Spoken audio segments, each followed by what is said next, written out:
Welcome back, everybody, to Stuff That Matters Now. I am in Wellington on a beautiful early spring day, and I'm with my friend Melissa Clark-Reynolds. Kia ora, Mel. Kia ora.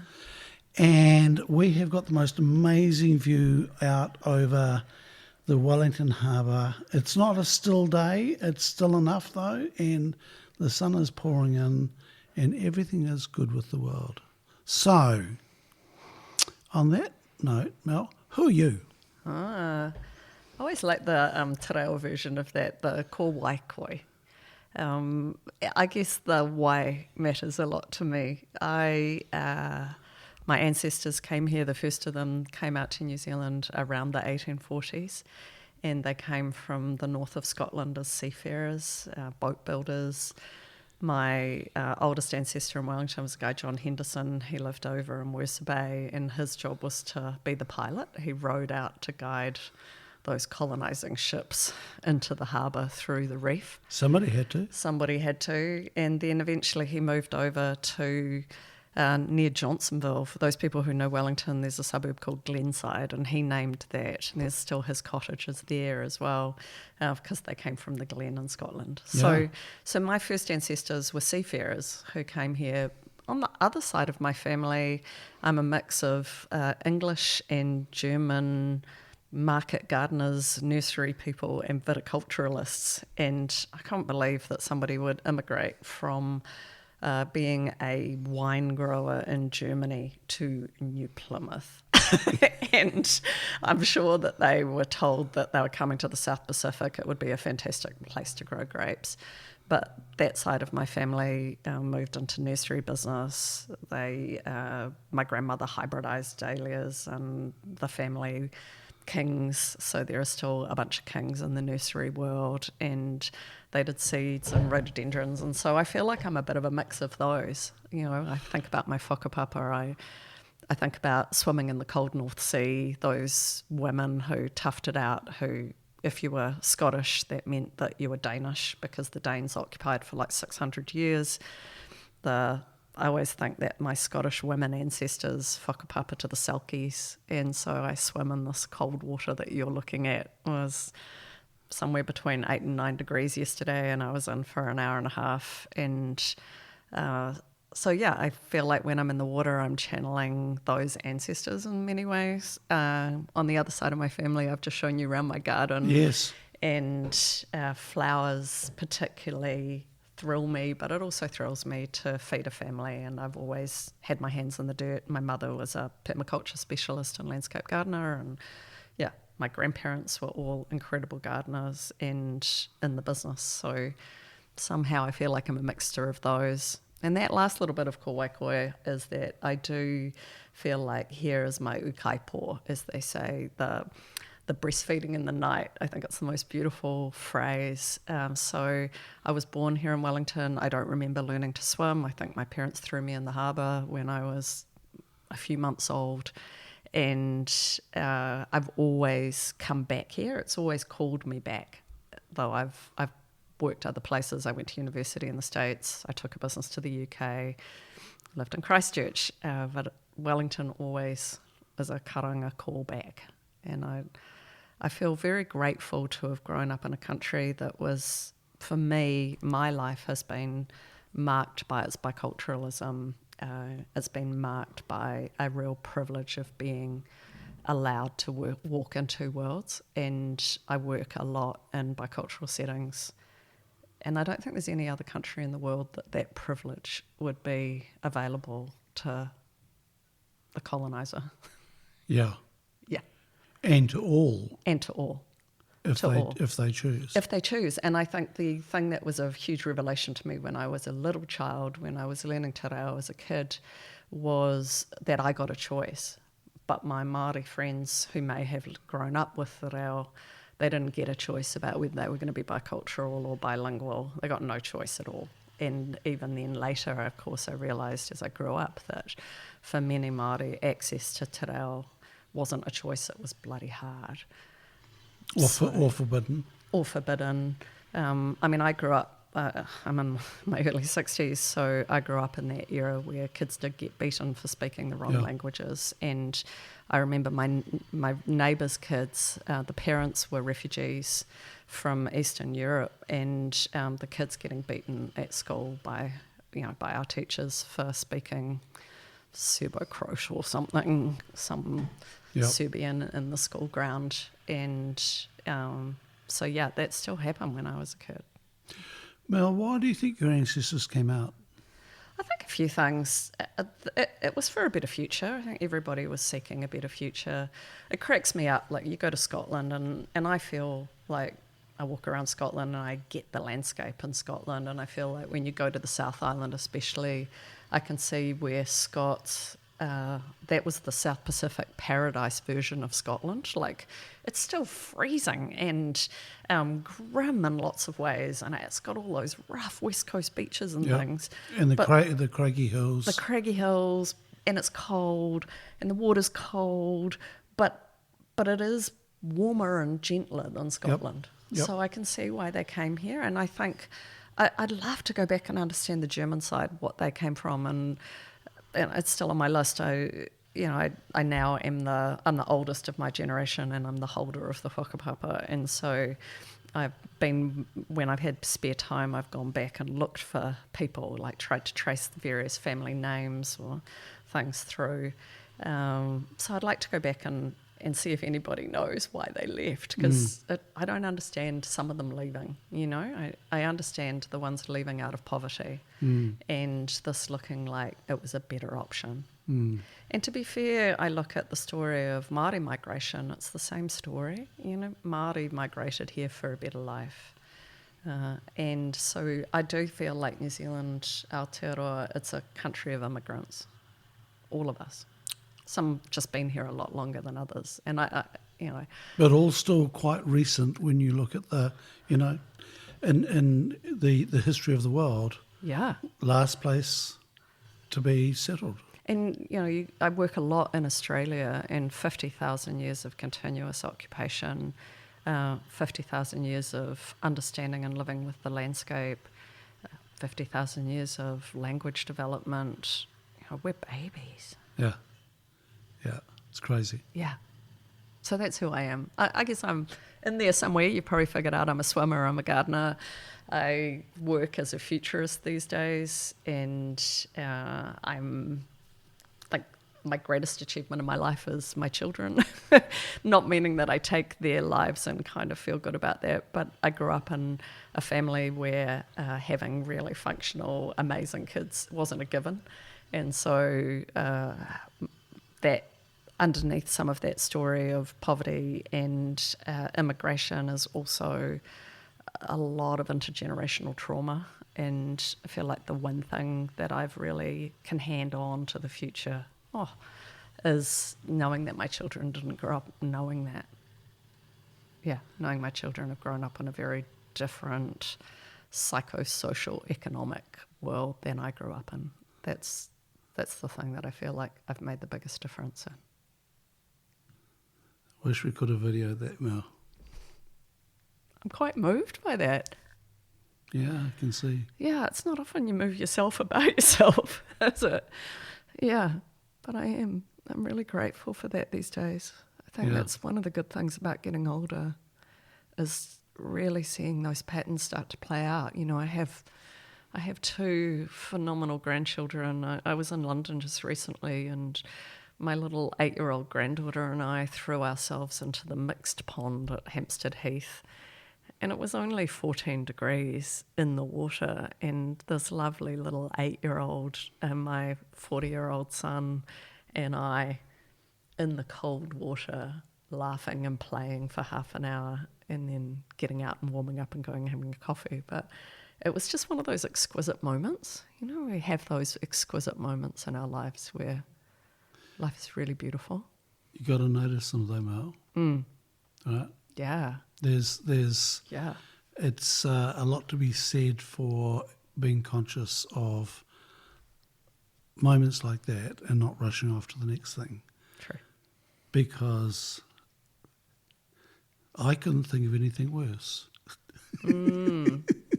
than being in the cold water at Hampstead Heath. See, that's my happy place. I really love London, but one of the things I loved most about London is actually the ladies' pond. And as a guy, you'll never get access. But what I love about the ladies' pond is that it's got all these signs and rules about what you can and can't do, and it goes down a very long, like wooded path with a gate at the end, and then down this long path, and you get to the other end, and there are Orthodox Jewish women with their wigs off and little turbans on, swimming, chatting. There's Muslim women swimming, chatting. There's like hairy-legged lesbians flirting. There's mums and daughters. There's like flocks of what I might call fragrant women, sort of ladies who lunch, dog paddling and chatting. And it's like this secret society of half-naked women just hanging out. And there's something very beautiful about that. And it's one of the places, again, that feels like it's got old earth magic or something in it. Yep. And there are a few of those places around the world that just utterly move you to their core, and that one does. Yep. That's another one of those places, like the Ukaipo, feeds me in the night. Yeah. That's quite an introduction, Mel. There you go. There you go. Well, I've had a few years now. Yeah. Well, no, I just love that, and it's interesting because I have a strong connection to France, and I've only been there once, and to go to Paris and sit there in a cafe watching these people, you go, oh yeah, and there's some stuff I just love about the French. Yeah. They're unreliable. There's lots of things that are not overly desirable, but there's some stuff there I just go, yeah, that's a bit of me. Yeah.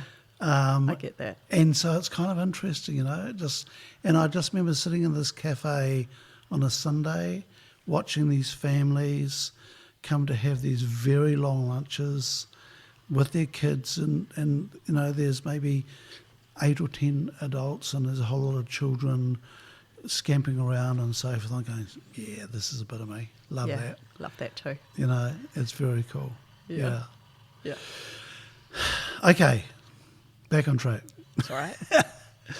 Mel, and look, I've got to say, I just love that, watching your description with the children and so forth, and seeing the emotion coming over.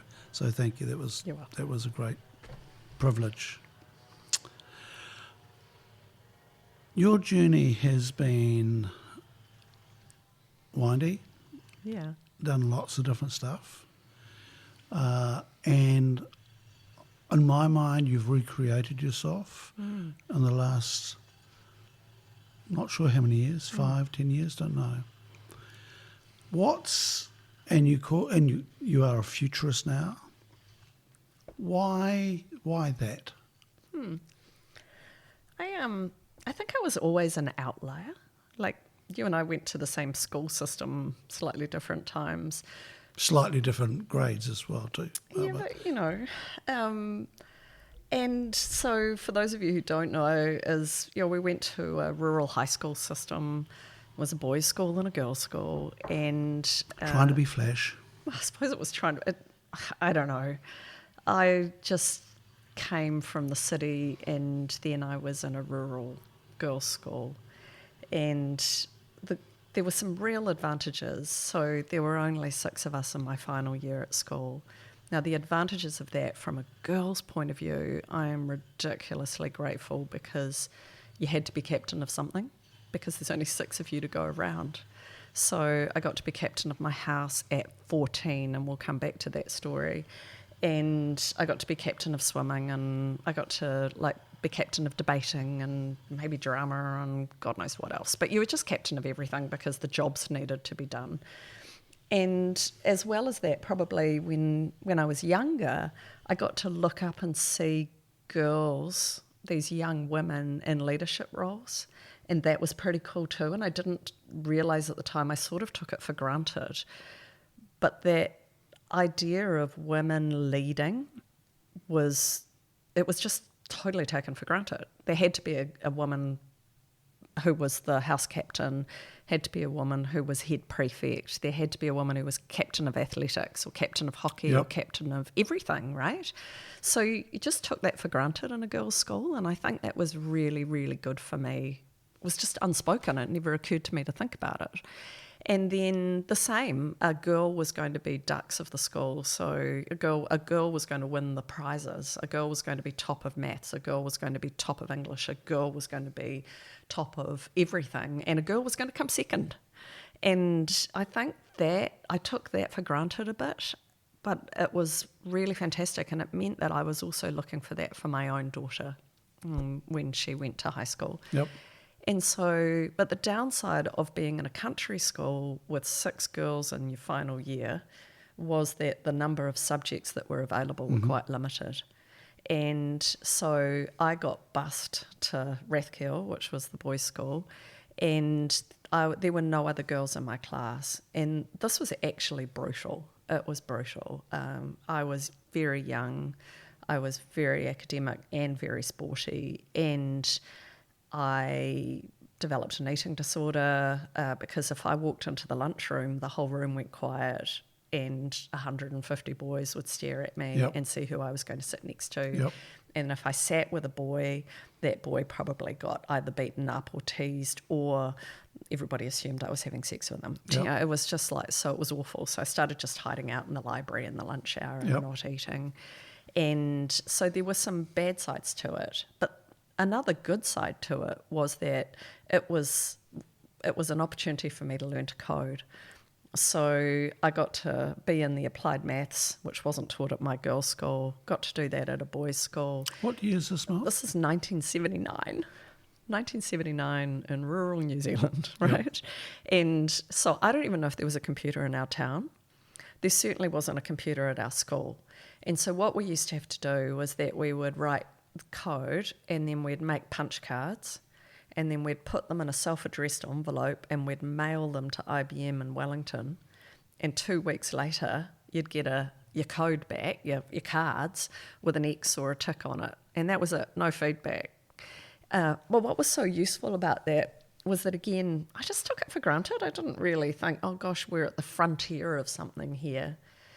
So anyway, we did a bus trip to town. We did this bus trip to town. And so we came to Wellington to see a computer as a school trip. And so we went to the Ministry of Transport. I don't know if you can imagine what the Ministry of Transport looked like in 1979. It was full of men in beige walk shorts, and they were smoking. Yep. And there were long linoleum corridors, like it's seared into my memory.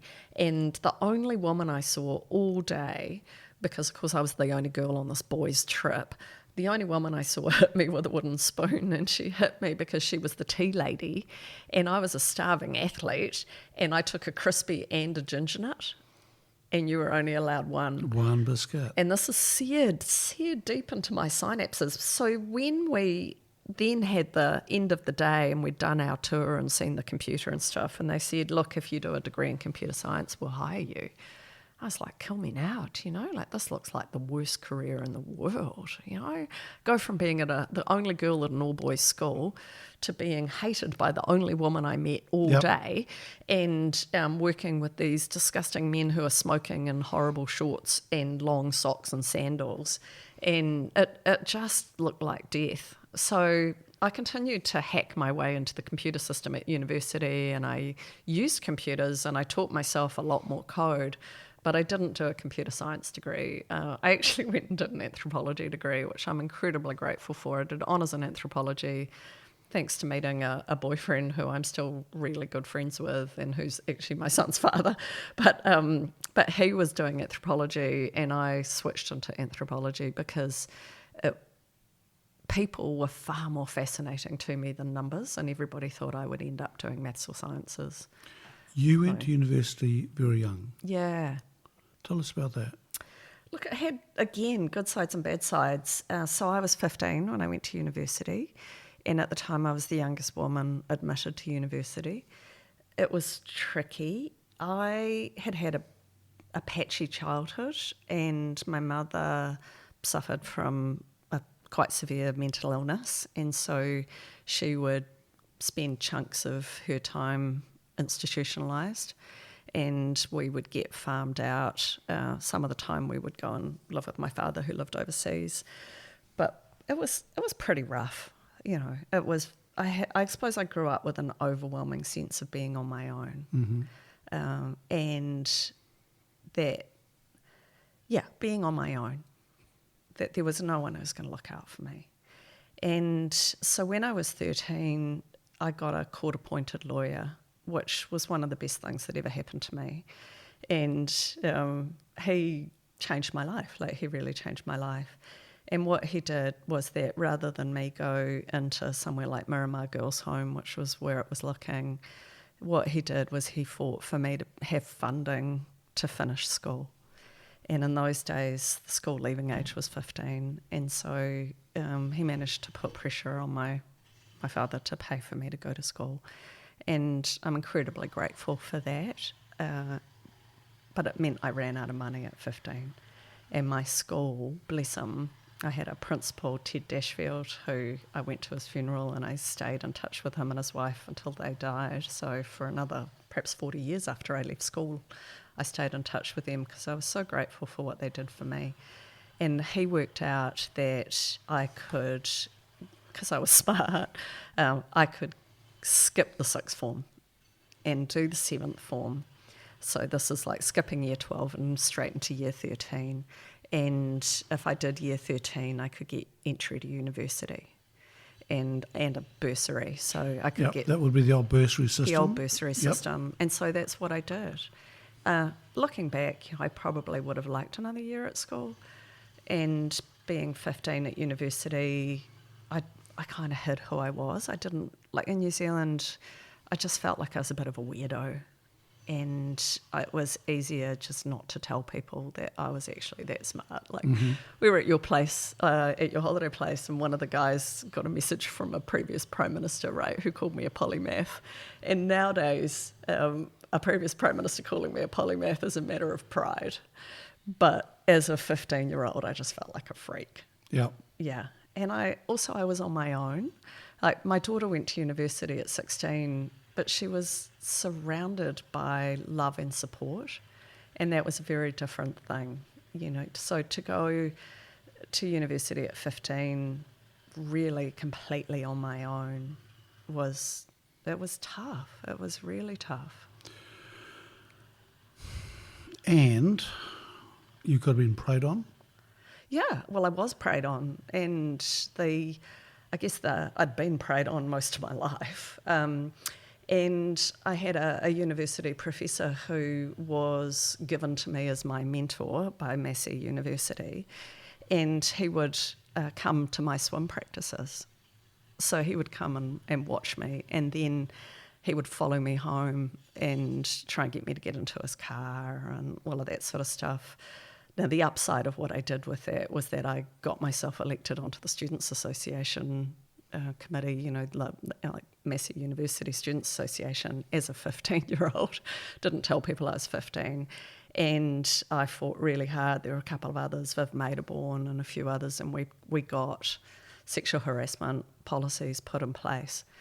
Now, that guy rattled me until he died. But later we moved to Vic, and Malcolm, who I mentioned, who was my son's father, he was very active in student politics, and I got involved with student politics at Victoria University as well, and did exactly the same thing again. Fought really hard for women's committees, fought really hard for sexual harassment policies to be put in place, and got those put in place at Victoria too. So on one hand, I think, you know, that preying upon, like it shouldn't happen, but I also know that I took that and I used it to do something for others as well. Well, it's interesting thinking about this balance between the polymath and having the guts to stand up for things you believed in, right? So having both of those in balance, just think that's been quite an extraordinary combination. I think it was lucky. Like, we get things we want and things we don't from our parents, and we don't always realise what they are. Yep. So, I think about, obviously I got this love of gardening from my grandparents and my mum, and the love of the sea. But both my parents were activists in different ways. So some of my earliest memories are being at anti-war demonstrations. I grew up during the Vietnam War when I was a small child. It's pretty much been continuous war since I was born, so there was always an opportunity to be demonstrating about something. I think I grew up later, there's the sense of needing to have some life's work, I think, was really put into me by my parents, whether they used that language or not. My mother was an activist till she died. Now, the downside of I use the word activist very carefully. I think that there are people who are activists and they trailblaze, but they don't necessarily make change. And so my mother was very definitely in that singular activist, not necessarily think through the implications of her actions. I remember the police coming around when I was a kid because she was sending all of her plastic bags to Jeffrey Palmer, because Right. they couldn't be recycled. So she was bundling them up, and there was free postage to Parliament. So she was mailing them to Jeffrey. It was wasting everybody's time. So there's stuff like that where she didn't necessarily think through whether it was building. She wasn't someone who could think about building a movement, but she was definitely trailblazing in activism. And so I grew up just thinking, well, you owe it to the world to leave it a better place. It never occurred to me that that was something you could choose to do. These days I choose to do it. But I would say for the first maybe even 30 or 40 years of my life, I just thought it was a have-to, not a want-to. And then my dad is a human rights lawyer and has found ways of working on disarmament and anti-nuclear, and has thought deeply and written a lot about slavery. And so I'm grateful for that too. So while I might in my introduction think about the natural world, there's actually a bunch of that activism, and that, is just part of my whakapapa as well. So I feel an obligation to other human beings, and even more to the planet, to leave the place a better place. I get the sense in this conversation, Mel, that you think you can actually change the world.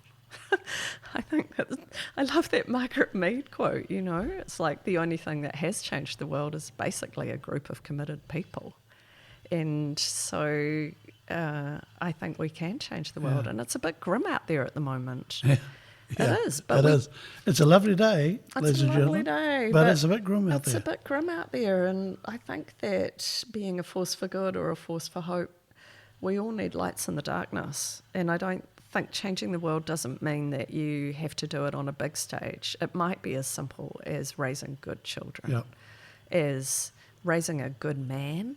Do you Yep. know, I've raised a good man. Yep. And there's that. But there's also, I've seeded people's careers, and I built a hospital in Vietnam. There's all kinds of stuff that makes a difference in a bigger way. And I think sometimes we think it's the big gestures. I don't believe that. I think we change the world through small acts of kindness, Yep. not just grand gestures. Yep. My mother was more of a grand gesture person. Yep. Yeah. Yep. Yep. So, Mel, how did that show up? All of that, how did that show up in your career? I think I've always put planet first, people second, but a very close second. So people and planet and people have been through my career, everything I've done, whether it's the anthropology was very people-oriented, but within that I'm very interested in people and nature and people's place in nature. And then I worked in New Guinea in the middle of nowhere, handing out condoms and diaphragms in Women's Health Project, and realised I probably should have been an engineer. Went back to university, went to the States, and a mixture of environmental planning and epidemiology, and I really specialised in environmental epidemiology. I guess growing up in rural New Zealand too, and in New Zealand, I've been really concerned about what are the boundaries? Where do we think nature is? What's farming? What's nature? What's people? What's nature? So some deep philosophical thoughts in there. And yeah, I made my career mostly in technology. And the reason that I ended up in technology, I suppose, was because in those classes, even at master's level, I was the only one in my epidemiology class that could code. And that sounds kind of crazy, but I was doing master's level epidemiology at UMD&J, Johnson & Johnson Med School in New Jersey, and I could code. And so because I could code, I could start to play with ideas like how might we map how this pandemic was playing out, and that pandemic was the HIV pandemic, and I'm living at ground zero, right? I'm living just out of New York City. My friends are dying. Women are not getting the diagnosis because they were turning up with different initial presentations than men. So women were turning up with vaginal thrush. Well, men don't get vaginal thrush. So women couldn't get the AIDS drugs because they didn't meet the criteria. So I started to work on those sorts of things as a student and started to get more and more outraged about how American legislation affected Native women. So did projects with the Lakota Sioux and looked at a Native American woman has 500 times the fetal death rate of a white woman. Her baby is 500 times more likely to die during pregnancy or childbirth or in the first few weeks. Like, that just sucks. So that kind of stuff was the stuff that I was really interested in, and I could map it, and I could start to write computer programs that could predict where and how. I came back to New Zealand. I worked for the Māori division of the Ministry for the Environment on environmental issues and health issues, and then eventually I ended up setting up a company that worked in Vietnam on environmental issues. Originally I thought I was going to get to go and work on Agent Orange type stuff, but it ended up being on occupational safety and health. And so I can see why from the outside it might start to look a bit random, but for me, this people and planet, environmental health is a really core theme through everything I've ever done. And that environmental health, we can't separate the health of Papatūānuku, the health of Mother Earth, from the health of the people. And the two go hand in hand. And so I built a couple of big companies. I know it sounds like an ellipsis. Started a company in my bedroom as a single mum, took it up to over 300 staff and 190 million in revenue. And you talked about reinvention.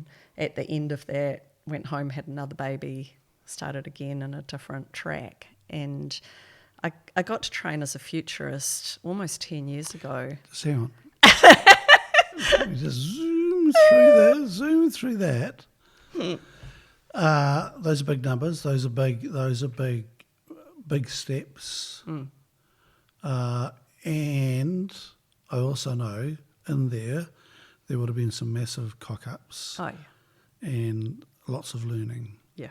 So just tell us a bit about building a business from your bedroom to 300 employees. I think this is that conversation about the difference between an activist and creating a movement is kind of relevant. I was a single mum, I was a triathlete, and I was self-employed. And it's like walking around with a sign above your head going, I can do it all on my own. And actually, maybe that also relates back to that little 15-year-old who's out on her own, trying to figure out how to pay for university, be at university, flatting, because I was too young to go into the halls, so I had to go flatting, all of that stuff, yep. like on my own economically, on my own emotionally, and in those days a competitive swimmer, and I played a few team sports, but I kind of only did them to fill in time, really.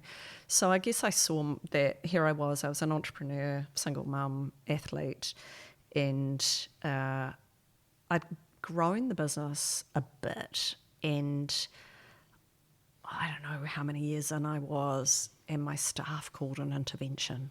And it's part of what I love about what you do with collective intelligence. So my staff called an intervention, and we got a psychotherapist in who did family drama stuff. And we did a family sculpture of what it was like to work with me. And I have never forgotten this. Now, obviously, I was the kind of boss that you could do this with, right? So I was open. And I was just learning as fast as I could. I was really committed to my own development. I'd done a thing back then called Money and You, and I'd done their business school. I was really wanting to put myself on the court and grow in every way that I could. But I could see that this I can do it all on my own thing was really limiting.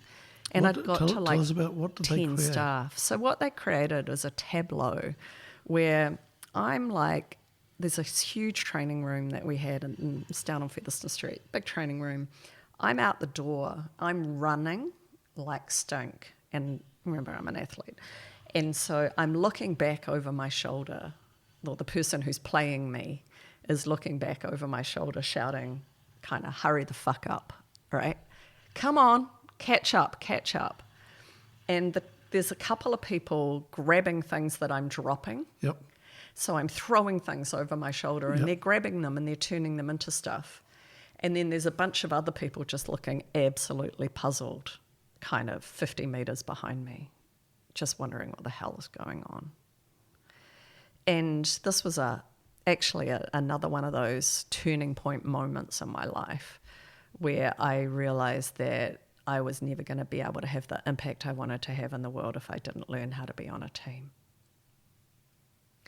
And I realized that girls thing, the girls' school thing, was that, yes, I'd been head of everything, but I'd been also practicing a leadership style that was me out front, pace setting, being the expert, and then throwing things to other people. Like I was an expert at delegation, which was only one way to lead.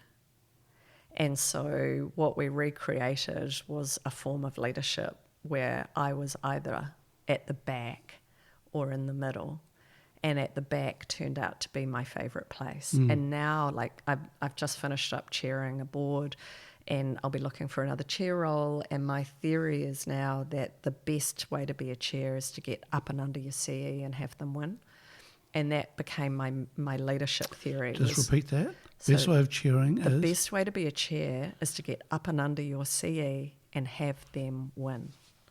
And that became my leadership theory, was I need to get up and under my staff and have them win. I'm the platform they walk on, not the star they emulate.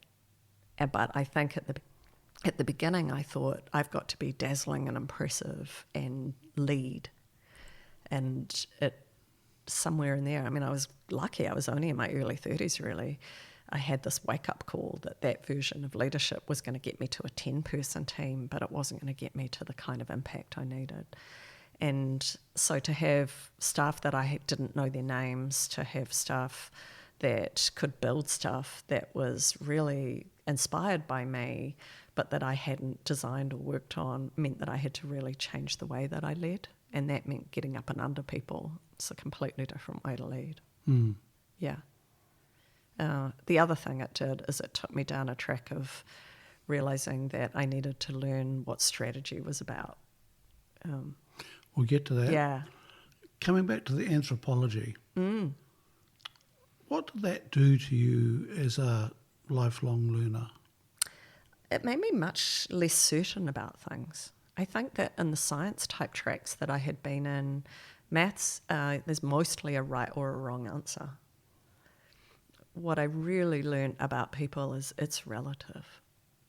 And I mean, beautiful things. I talked about working biculturally. What was so lovely is that different languages have different ways of thinking about time. You know, in Te Reo, in the language, the time, the words we use about the future are behind us, and the words we use about the past are in front of us. And I think anthropology gave me this flexibility and a lot less certainty, and I think less certainty is actually what we need in a world of complexity. And that's probably one of the biggest things that anthropology gave me, is I'm much less certain. I know less now. The older I get, the less I know. And that's rooted in that anthropology. And I know you can kind of be a bit, everything's relative, it can get a bit painful. But genuinely, I realised too that my point of view of the world is just mine. It's not even my siblings, and they grew up in the same system. So how do I know how things really are? You know, I'm very suspicious of the they. You know, they've done this, they think this, the government is doing this to us. Like, anthropology just makes me go, so who? Like, specifically who? When you say the government, like, is there an individual that you mean in here? Or when you're saying they, like, which they is that? So I use it every day. I think the other one that I use every day from anthropology is just like thinking about how tribes work and how tribal identity works and how we create tribes. I think humans are, there's something in our physiology that means that we are drawn to being tribal. Yep. And that doesn't diminish actual tribal belonging, but even I work with a number of tribes and I see that tribal behaviour play out. And so I think the anthropology has been so useful in that. Well, it's interesting because, you know, a lot of our work at Collective Intelligence is dealing with uncertainty and trying not to rush to become certain and sit in that discomfort. I've got a situation at the moment in our local area where some large-scale farmers we're on sand country, have got these big irrigation systems. Millions of dollars invested in this, and it underpins the value of their farms. And the regional council is now putting them under review, and the consents they have, they are now questioning and pushing back on. And I joined this conversation last week with one of the farmers who was very certain that the regional council is wrong. And they've been down here to Wellington and they've talked to the politicians. I said, how did that go? Oh, they don't fucking know what they're talking about. And, you know, interestingly, one of the farmers is married to a politician. And I'm trying to enter the conversation with them as going, look, fellas, maybe we could have a conversation with the regional council. Oh, we've done that a number of times.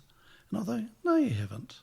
You know, these aren't bad people because at the moment it's them and us. Yeah. And that's what we've got. And we're going to play a no-win scenario. And I just think, but it's classic. They are very, very certain. And maybe the regional council's really certain as well. Yeah. And you just end up with a war, you know? And it's just like, whew, yeah. I know, like, we're going to talk about the future stuff at some point, but part of what I love about what I do is that with people like that, I would probably create multiple scenarios. And so as a facilitator, I can use these tools in my futurist toolbox to create alternate futures. So what would the land say? What would a scenario where the land spoke for itself, what would it say? Perhaps what would our children's children say? So 500 years from now, they look back, what will they be grateful to those farmers and the regional council for? And then maybe there's two others that won't be as obvious as a farmer view and a regional council view or something. But my experience is that when I work with groups like that and I get those groups to really throw themselves into that scenario, they become more willing to open themselves up to new ideas. And so I did something like that about 3 or 4 years ago on the West Coast where we asked them to do 2x2s. So if you can imagine in your mind a 2x2 axis, one at the top has got more environmental regulation and down the bottom it's got less environmental regulation. And to the left we had more iwi ownership and to the right we had more foreign ownership. Mm-hmm. And so you can see you get 4 different quadrants out of that.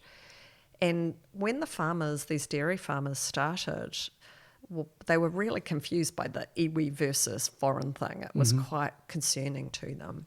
And they all thought they wanted less environmental regulation. By the time they had really workshopped and got into each world of it, they realised that the best thing for those individual farmers as farmers was probably the moa and iwi, because that was going to preserve the land for future farmers. Now, that wasn't where I was trying to go at all. Like, I didn't have an opinion about where things should be. What I was genuinely wanting to do was to harvest some future scenarios for farming that we could use as inputs into another conversation. But it taught me a lot doing that. And I think when you change the conversation from my view and your view to here are 4 ways the futures might turn out. And if we look at those 4 ways the future might turn out, can we really, really understand them? Because the real future won't be the future we want. It'll be a combination of aspects that we want and aspects that we don't. So can we then, as a team, get together, the regional council alongside the farmers, and prepare for this future where it's the 2 of us dealing with the future coming at us, rather than my interest versus your interest. Win-lose. I love this work. Yeah. Yeah. Yeah, and look, that overlaps, with a lot of the stuff we do, and it's interesting when you add diversity to the mix, which is what you're doing there, right? As you're adding different aspects of it, and everything becomes less black and white, and people soften their view on right and wrong, all that sort of carry on. Yeah. Yeah. Yeah. And the whole concept of iwi is a colonising term. Oh, totally. Because I was thinking, I remember the first time I heard iwi, it was Winston Peters. Yeah. was the first time I heard the word. Yeah. It was fascinating, and yet I'd grown up in and around Ngāti Pōneke, and I'd been in Kapahaka when I was 5 and little blonde girl and stuff. And so the language has changed massively in my lifetime, and the constructs. Yeah. Yeah. It's a whole other conversation. It's a whole other So, Mel, transitioning, so at what point did you think, I'm going to recreate myself, I'm going to do something different? Look, I had built a company.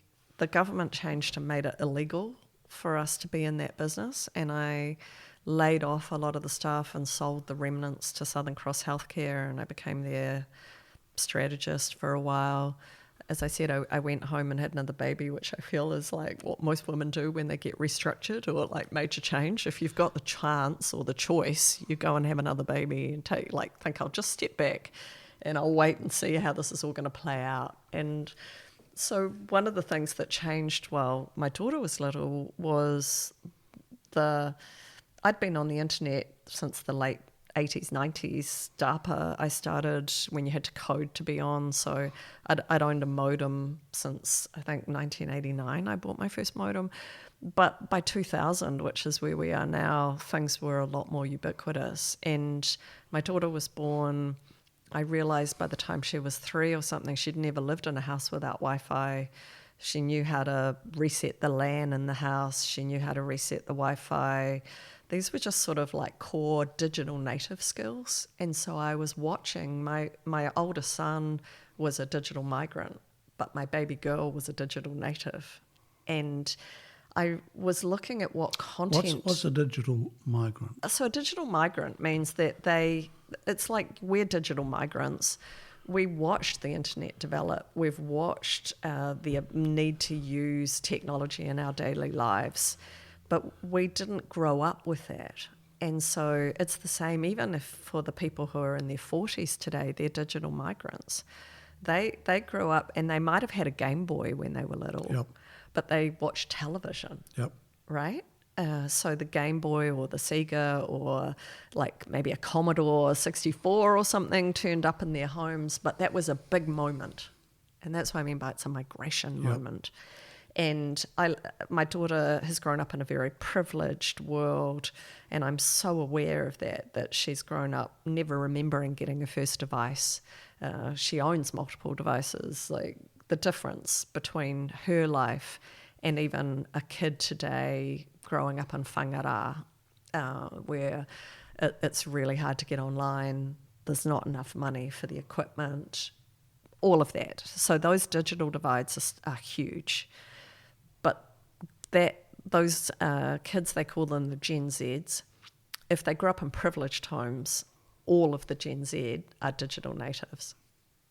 Do you see the difference? Yep. Like those kids really born 99 onwards. Yep. So what I was seeing was that she had all this technology around her, but not much of it was really designed for girls or for young people. They saw children as consumers. It was very much how to get kids to buy stuff. I've got a bunch of books on the bookshelf behind you that were written at the time about how to extract money from children online. They weren't really thinking about how to enrich children online. And there was a thing called Club Penguin. It was very popular at the time. And I had taken some time off work, and I'd gone and trained with Al Gore to present his slideshow, the Inconvenient Truth slideshow. And I had some money and I had some time and I had a baby, so I was, a kid by then. We were traveling back and forth to Nashville by quite a bit. I was having some input into the development of some of his programs. I emceed for him in Melbourne. I got to do a bunch of stuff and more community training and all kinds of stuff. Anyway, I was watching this consumerism being thrust on our kids through the internet. And so I decided to build a virtual world for children based on good green values and a love of Mother Earth. And so I had built this, I'd raised capital, we had millions of children around the world were playing this world, were learning about environmental stuff, were doing real world environmental activities, and they were getting virtual rewards for doing it. And it got to a point where we just couldn't make the business model work. Mm-hmm. And I was utterly heartbroken and made the call to close it. And I felt like a failure for probably another decade. I'm only really still just coming out of that. Like, I think partly because it was the first time I'd taken other people's money, and they were fine. They were rich people who were like, we were doing good. You did good. Claudia Batten, bless her, said, at least you built something people gave a shit about. Yep. And because there were just tech companies closing all over the place, Club Penguin closed down, like all of our competitors closed down. They all went broke all at the same time. It was just really impossible. And so I needed to reinvent myself, and I didn't want to be a tech entrepreneur anymore. What year was that? When did you This is down? now almost 10 years ago. Right. So sort of. And what happened was that I started doing some consulting work. I started thinking about what I was going to do next. You and I have both done Landmark Forum. I did Landmark around there. I was searching again for what I might do. And then my youngest went off to university. And so, again, I think as a mother, some of these moments, like having a child, kind of watching them go off to school or watching them leave home, there's some moments there where you start to reevaluate your life. And at the same time, I was doing more and more strategy consulting. And because I'd wanted to work from home, not build a business, I wanted to be self-employed so I could be around for my daughter. I knew that was my last child. I wanted to have a good, juicy few years with her, and I wasn't going to get that if I was being an entrepreneur. Does that make sense? And I do distinguish between self-employment and entrepreneurship. Yep. And I wasn't trying to build a business. I was just doing interesting stuff with interesting people and not wanting to grow that any bigger, not wanting to build big products or do anything else. So my office manager, business manager has been with me 20 years. I have a PA who's been with me a few years as well, but I don't want to build a bigger team. And I was like that. And I was doing some work for Lincoln University, and they couldn't pay me. And they came back and they were like, we really want you to do our strategy work, but we can't pay you, but we have some scholarship money. And this totally lined up with my I'd rather learn than earn thing. I'm deeply curious. If I had the opportunity to learn something, I'd put that first. And so they paid for me to go to Stanford and to do a thing called the Te Hono program, which about 150 of us have done. We're all out of the New Zealand primary sector, and I wasn't entirely in the primary sector then, I was a bit, but I worked that scholarship off working for Lincoln University. And then while I was there, we had half a day with the Institute for the Future. And I was like, oh my God, this is me. And way back about, I don't know, an hour ago or something, I said I was an outlier. And I realized being the first girl to learn to code at our school system, I've always been the first woman in the room. I'm still like the first woman on many boards. I'm still the first woman to speak at a technical conference or whatever it is. And so that outlierness of me, the strangeness of me, has been a really useful thing in my career. I've been able to spot things before other people, create ideas because I didn't know that they weren't going to work. Or that business I built with 300 people in, it was an insurance company based on AI. So we auto-accepted every claim. I was using AI to run workers' comp insurance in the 90s. Right. So nobody told me I couldn't. Yep. So that kind of outlierness Yep. has been like really useful as a futurist, because as a futurist, I'm looking for outlier things. So I went back after the Tohono program and certified with Institute for the Future, and have now trained with a guy in Atola, who is one of the leading futurists in the world. I've been to the School of International Futures in the UK. So I continue to hone my craft with world-beating futurists from different points of view. And I work almost entirely in food and agriculture, whether it's in New Zealand or Australia or the UK or Canada. I've done a bit for Canadian sheep farming. I'm doing work in pork and poultry and grain growing and you name it. I sit on a meat company board here in New Zealand, which I love, and I sit on the board at Weta Workshop, which is also built on imagination and thinking about the future. So I feel like that big long story that we've kind of done in the last hour or so about the planet, people, has come together for me really well in the futurist work that I do. It's funny, well, because those were some of the questions. Like some of the stuff, I know you a little bit, but there's been stuff there that just didn't make sense. But now it makes sense. Yeah. And because I'm going, why is Mel working?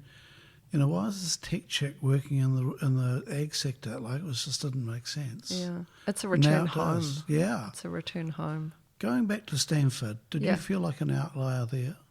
No, I've been twice to Tohono, and I've also took myself to MIT and did their tech entrepreneurship program.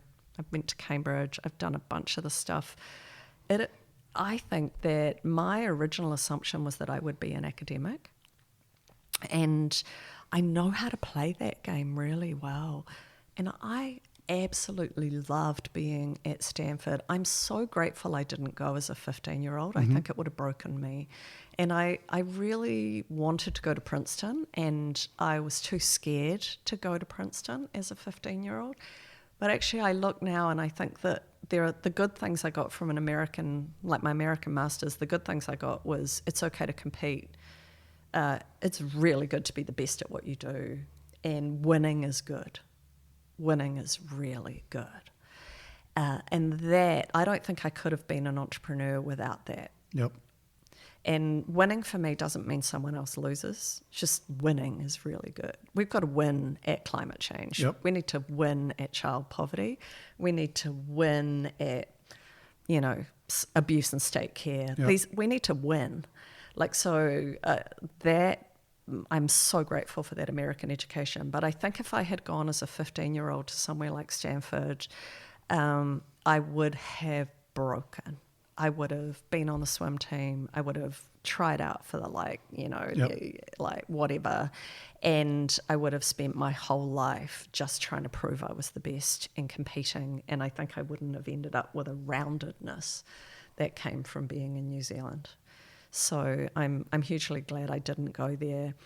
What was interesting at Stanford was that I loved the Socratic method because, of course, I'd had that at university in my master's. I turned up prepared. I read the readings overnight. A heap of the New Zealanders were farmers who were like, oh, wing it. What would he know? Right. And so I just sucked the juice out of those programs.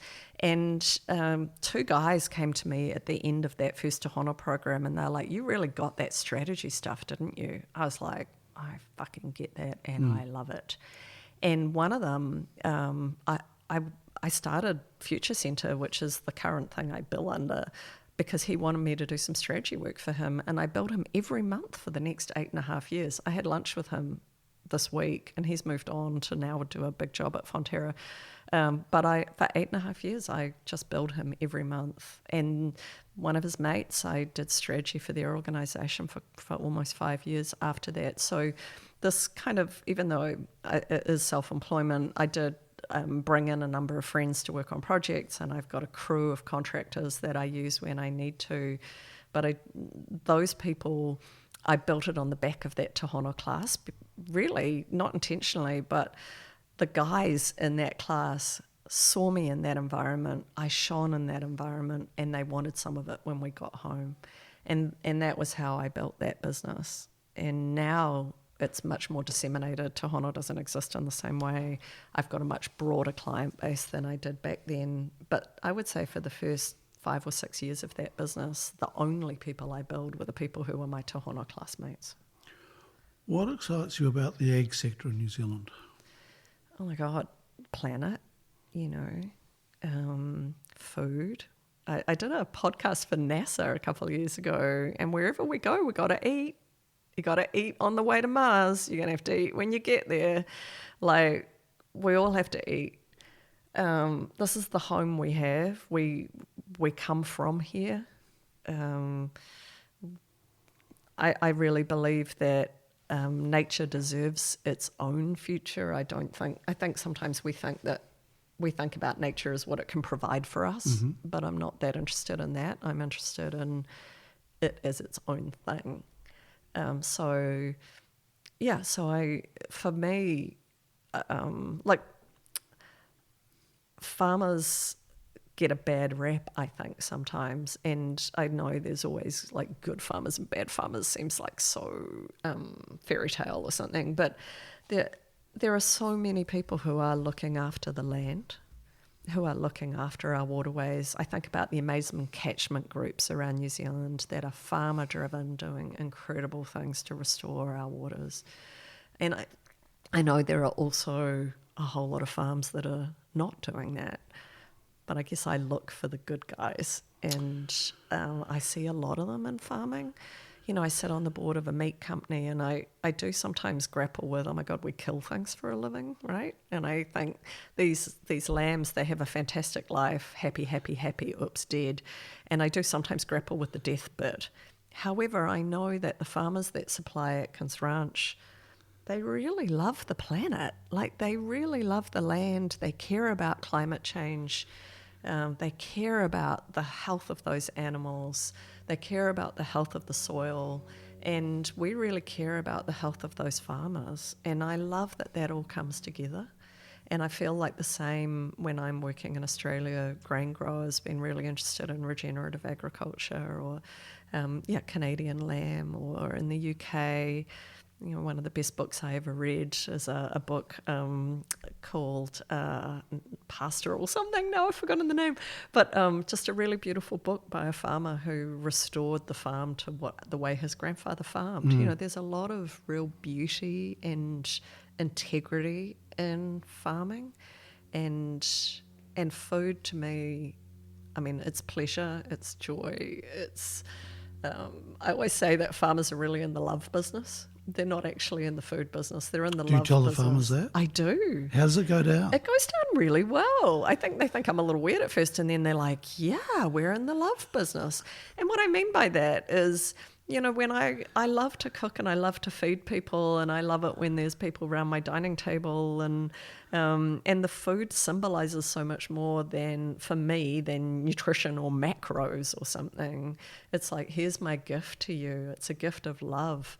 I think we should eat less meat, but I think that if we are going to eat meat, and I do eat meat sometimes, if we are going to eat meat, then we should be grateful to the animal, and then we should enjoy it as a treat. It should be, oh my God, we're gathering around this leg of lamb, and we're enjoying family, or we're enjoying friendship, and we're enjoying this incredible piece of food, right?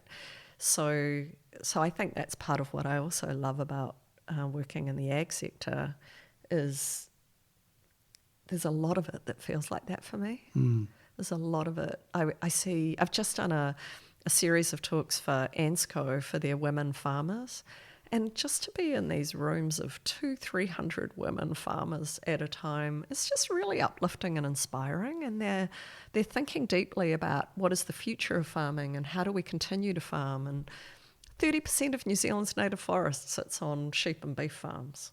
Like, we've got more native forest on sheep and beef farms than we do on conservation estate. It's a big number, isn't it? It's a big number. So, I mean, I could go on. We could do another hour on how much I love agriculture. Mel, it's interesting the impact of women on agriculture because it's increasing, which is great. Yeah.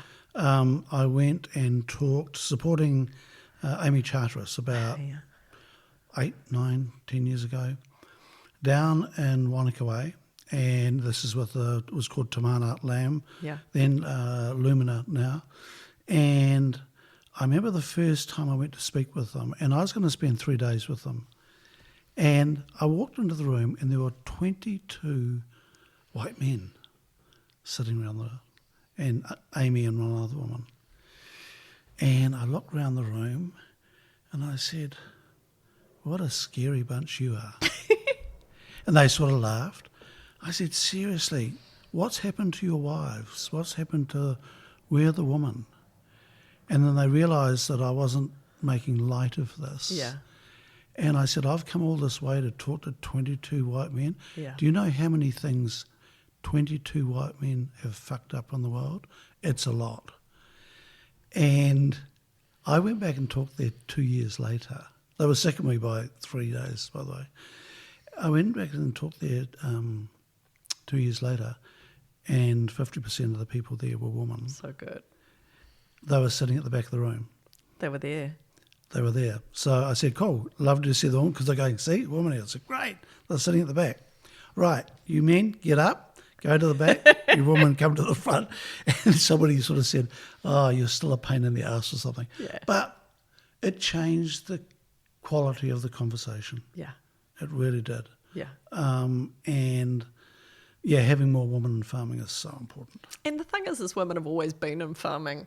It's just that they get called farmers' wives. Yeah. And yet, I credit Lindy Nelson with a lot of this for setting up Agri Women's Development Trust. And I just admire what she managed to do there so well and change the conversation. So we stop talking about farmers' wives and we just talk about farmers. Yep. And I think that's just, it's rare to find a farmer who isn't in partnership either with their husband or their wife and their wife or whatever it is, but very rare to find someone farming alone. Yep. And so, I'm glad that conversation is really changing. I have a daughter who's farming, and I don't see her as a farmer's wife. She's the farmer. Yeah. And, is wonderful with stock, always has been. And it's very cool to see that. Yeah. Mel, I'm just checking time because 2 more minutes. you have got a yoga session booked. What do you want to finish on, Mel? I'm hopeful for the future. I'm really hopeful. I think, again, we're in dark times, but one of the things, again, being a futurist and actually getting older has helped me to understand is this too shall pass. The good stuff passes, the bad stuff passes. There's like a wave, ko waikoi. What water are you? The waves flow through us. We're 90% water or whatever we are. And I think there's something there about the times changed, the tide goes out, the tide comes in. I see the lash and the backlash. So I see the rise of incredible women around the world doing amazing things. And someone in a meeting this morning said to me, "Do you think America will take women's right to vote away?" And so these contradictions always exist. And I do believe that the world, even through all of that lash and backlash and the way a tide going in and the tide going out, the world is a better place now than it was 100 years ago. Other than small pockets, child mortality is much better. Poverty is actually reducing overall. Our quality of life is increasing. The global literacy is increasing. Women's access to democracy is increasing, not decreasing. It's very easy, I think, for us to get caught into the grim moments. But I like that I've been through some grimness, I've been through some pretty shitty stuff. But as well as that, in business, I've been through a GFC. I had a company in Vietnam when the global banking collapsed and all of my customers in Asia defaulted on their payments, and I've been through tech crashes, and they all feel terminal, and the sun comes up again tomorrow. And so I think that's where I'd like to leave it, is things are actually getting better. They don't always feel like it, and they can feel pretty dark, and we've got some darkness, but there's a lot of light out there too. There's a lot of people demonstrating against some of what's going on. New Zealand's had a little period of this last year where more people have submitted on government bills than ever before. Hikoi, the advancement of te reo, watching Raunaka really grow, watching Papatipu Marae have self-determination, no matter what. So you might have governments that try to repress the language. It's not going away. No. We might have people who try to repress women's rights. We're not going away. We might try and make money today at the expense of our grandchildren, but there's enough of us who love our grandchildren to fight for what's right for them and for the planet. So that's where I'd like to leave it. Well, thank you so much for your work. Thank you. Thank you for your time this afternoon. I've really enjoyed it. I've learned a lot about you. The mysterious woman's a lot less mysterious now, so thank you. And keep up the good work, and good luck, Mel. Thanks a lot. Pleasure.